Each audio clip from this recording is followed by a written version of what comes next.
अस्सलामु अलैकुम, मैं ख्वाजा जमील हूं। अब सियासत व सहाफत देख और सुन रहे हैं। सुप्रीम कोर्ट के अज खुद नोटिस में आज ड्रामाई सूरत हाल पेश आई। इलेक्शन की तारीख पर समाअत करने वाला 9 रुकनी बेंच टूट गया। बेंच में शामिल 4 जजेस ने खुद को बेंच से अलहदा कर लिया। जस्टिस एजाज अल एहसन और जस्टिस मुजाहिर अली अकबर पर पीडीएम की क़यादत ने एतराज किया था। फारूक नाइक ने इस्तिदा की थी। जस्टिस मुजाहिर अली अकबर और जस्टिस एजाज अल एहसन नून लीग, पीपल्स पार्टी और जमीयत उलमाए इस्लाम के मुकदमात से खुद को अलग कर लें। दोनों जजेस तीनों पार्टियों के मुकदमात की समाअत करने वाले बेंचेस में शामिल न हो, लिहाजा दोनों जजेस मुजाहिर अली अकबर और जस्टिस एजाज अल एहसन ने सूबाई असेंबली की तारीख की समाअत पर लिए अज खुद नोटिस पर खुद को अलग कर लिया और मुकदमे की समाअत से इनकार कर दिया। दोनों जजेस ने कहा, हम अज खुद नोटिस बेंच में शामिल होकर तमाशा नहीं बन सकते, लिहाजा खुद को इस मुकदमे से अलग करते हैं। जस्टिस अतहर मनउल्लाह और जस्टिस जमाल मंदोखेल भी मुकदमे से अलग हो गए। दोनों जजेस ने अज खुद नोटिस पर इख्तिलाफी नोट लिखे और एतराजात उठाए। इस तरह दर्ज बाला दोनों जजेस भी अज खुद नोटिस से अलग हो गए। अब अज खुद नोटिस को सुनने वाले जजेस की तादाद 5 रह गई। अब 5 जजेस ही सूबाई असेंबलियों में आम इंतखाबात के मुकदमा को सुनेंगे। चीफ जस्टिस ने पीडीएम की तरफ से दायर फुल कोर्ट बेंच के तश्कील की दरख्वास्त मुस्तरद कर दी। पीडीएम के वकील ने बाकायदा दरख्वास्त दायर करके फुल कोर्ट बेंच की इस्तिदा की थी, जबकि ख्वाजा आसिफ ने कौमी असेंबली में तकरीर करते हुए सुप्रीम कोर्ट से फुल बेंच का मुतालबा किया था, मगर चीफ जस्टिस ने इस मुतालबे को मुस्तरद कर दिया। चुनांचे 5 रुकनी लार्जर बेंच ही अज खुद नोटिस की समाअत करेगा। दोनों जजेस ने अपने इख्तिलाफी नोटिस की बुनियाद पर खुद को बेंच से अलहदा किया है। जस्टिस अतहर मनउल्लाह ने कहा कि मैंने नोट जिन मवाद की बिना पर तश्कील दिया, चीफ जस्टिस ने मुझसे इस मामले पर सवालात मांगे हैं।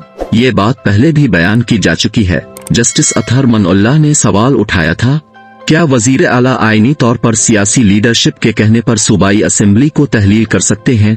जस्टिस अतहर मनउल्लाह के इसी सवाल पर चीफ जस्टिस ने उनसे मजीद सवालात उठाने को कहा है। जस्टिस अतहर मनउल्लाह ने अपने नोट में कुछ सवालात उठा दिए हैं। इन सवालात के मुताबिक क्या वजीर आला अपनी आजादाना राय पर असेंबली तोड़ सकता है या किसी दूसरे की राय पर भी असेंबली तहलील कर सकता है?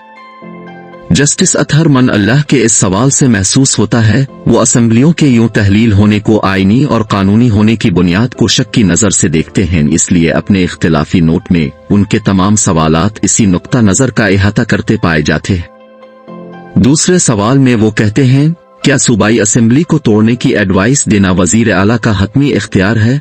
अपने इख्तिलाफी नोट में उन्होंने असेंबली तोड़ने की वजूहात का जायजा लेने का भी मुतालबा किया है। उन्होंने कहा कि जिन वजूहात की बिना पर सूबाई असेंबली तहलील होती है उनका जायजा लिया जाए, क्या वो वजूहात आइन व कानून के दायरे में आती हैं? अगर असेंबली तहलील होने की वजूहात ही गैर आइनी हो तो फिर असेंबली को बहाल करने में कोई मुज़ाक़ा नहीं होना चाहिए। तीसरे सवाल के मुताबिक जो उन्होंने अपने इख्तिलाफी नोट में उठाया है, सवाल के मुताबिक क्या किसी बुनियाद पर वजीर आला की एडवाइस को आईनी तौर पर मुस्तरद किया जा सकता है और असेंबली बहाल की जा सकती है? जस्टिस अतहर मनउल्लाह ने अज खुद नोटिस की समाअत के दूसरे रोज इस सवाल को उठाया था। उन्होंने कहा था, मुमकिन है अदालत रिकॉर्ड के जायजे के बाद इस नतीजे पर पहुंचे कि असेंबली गलत तौर पर तोड़ी गई है। इस तरह अदालत का सही नतीजे पर पहुंचने से असेंबली बहाल हो सकती है, यूं सारा बहरान खत्म हो जाएगा। इख्तिलाफी नोट का चौथा सवाल, क्या असेंबलियां जमहूरियत के आईनी उसूलों को रौंद कर तोड़ी गई हैं? पख्तूनख्वा और पंजाब असेंबली की तहलील के बारे में जस्टिस अतहर मनउल्लाह सवाल उठाते हैं, क्या दोनों सूबाई असेंबलियों की तहलील जमहूरियत के मुनाफी तो नहीं, क्योंकि अवाम अपने नुमाइंदों को 5 साल के लिए मुंतखब करके भेजते हैं और असेंबली को 5 साल से पहले किसी वक्त तोड़ देना जमहूरियत और आइन के कानून और उसूलों से तो नहीं टकराती। अगर असेंबलियों की तहलील जमहूरियत के उसूलों से टकराती हो तो ऐसी असेंबली जस्टिस अतहर मनउल्लाह के नुक्ता नजर से बहाल हो सकती है। दूसरी तरफ जस्टिस जमाल मंदोखेल ने अपने इख्तिलाफी नोट में जिन नकात को बुनियाद बनाया है, इनमें चीफ जस्टिस का अज खुद नोटिस और दोनों जजेस का वो फैसला है जिसमें चीफ जस्टिस से इस्तिदा की गई थी कि सूबाई असेंबलियों के आम इंतखाबात 90 दिन के अंदर मुनक्किद होना जरूरी है, मगर मुताल्लिका आईनी इदारों की अदम दिलचस्पी की बना पर 90 दिन की आईनी मुद्दत तेजी से गुजर रही है, लिहाजा चीफ जस्टिस अज खुद नोटिस लेकर इस आईनी मसले की तरफ तवज्जो मबजूल करे।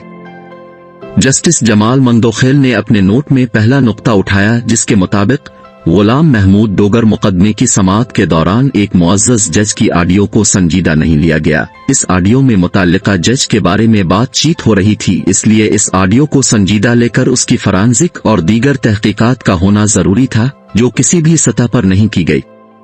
जस्टिस जमाल मंदोखेल ने फिर कहा, दोनों जजेस हजरात का मौक़िफ़ था कि इलेक्शन का 90 दिन में होना बहुत जरूरी है और इलेक्शन का इनेकाद 90 दिन से ऊपर नहीं जाना चाहिए। जस्टिस मुज़ाहिर अली अकबर और जस्टिस एजाजुल अहसन ने अपने 90 दिन के मौक़िफ़ का इजहार किया, जिससे यह हकीकत अयां होती है कि दो जजेस 90 दिन के अंदर इलेक्शन के इनेकाद पर अपना ज़हन कायम कर चुके थे। गुलाम महमूद डोगर मुकदमे का फैसला करते हुए इसी बुनियाद पर दोनों जजेस ने चीफ जस्टिस से अज खुद नोटिस की इस्तदा की थी। लिहाजा उन तमाम हालात के पेश नज़र मेरी राय में चीफ जस्टिस का सूबाई असम्बलियों के आम इंतखाबात में अज खुद नोटिस लेना नहीं बनता। चुनांचे अपने इसी इख्तिलाफी नोट की बुनियाद पर जस्टिस जमाल मंदोखेल ने भी अज खुद नोटिस से खुद को अलग कर लिया। यूं अज खुद नोटिस में 9 रुकनी लार्जर बेंच में 5 जजेस रह गए हैं जो अज खुद नोटिस की समाअत कर रहे हैं। चीफ जस्टिस ने अज खुद नोटिस के हवाले से अपने रिमार्क्स में कहा है, अदालत कोशिश करेगी कल यानी 28 फरवरी को इस मुकदमे का फैसला कर दिया जाए, क्योंकि 90 दिन की आईनी मुद्दत के काफी दिन गुजर चुके हैं। बचने वाले महदूद दिनों के अंदर सूबाई असेंबलियों के आम इंतखाबात का इनेकाद मुमकिन बनाया जा सके। नाजरीन, वीडियो अच्छी लगे तो लाइक और शेयर कीजिए।